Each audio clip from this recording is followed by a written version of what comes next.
Ayan, shoutout po sa Team Jomcar na andito ngayon sa aking channel na patuloy pong sumusuporta.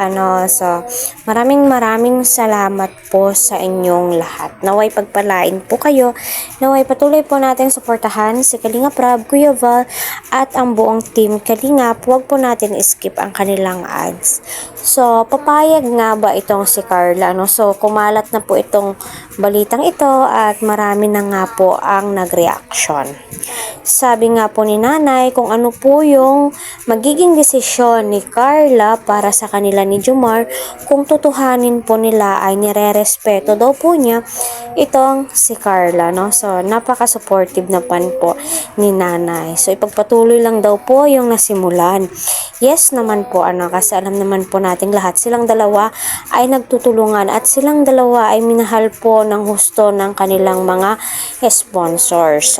So, may mga sponsors na nag-alok ng bahay na para kay Carla at kay Jomar. Kapag magkatuluyan daw po ito, ay mapapasa kanila. Wow, sana all. Napakaswerte po talaga ng mga beneficiary ni Kalinga Prab. Kasi nakikita po talaga natin yung pagmamahal ng mga sponsors. Di po talaga nila binibitawan hanggang matapos yung pabahay, hanggang may pangkabuhayan.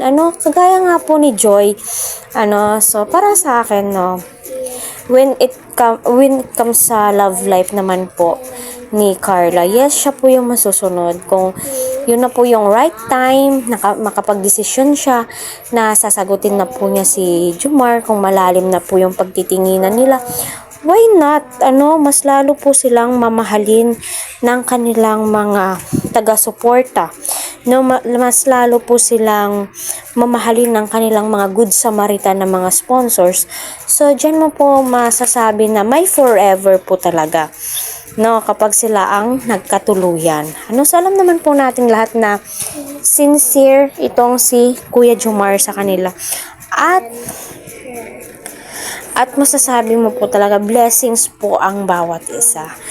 So sana magkatuluyan po sila at sana magkaroon na din po sila ng kanya-kanilang tahanan, di ba? Kasi nga si Carla ay malapit na ang kanyang pabahay at saka itong si Jomar bibigyan daw ng sponsors once na magkatuluyan sila. Di ba? Napakalaking blessing po 'yun.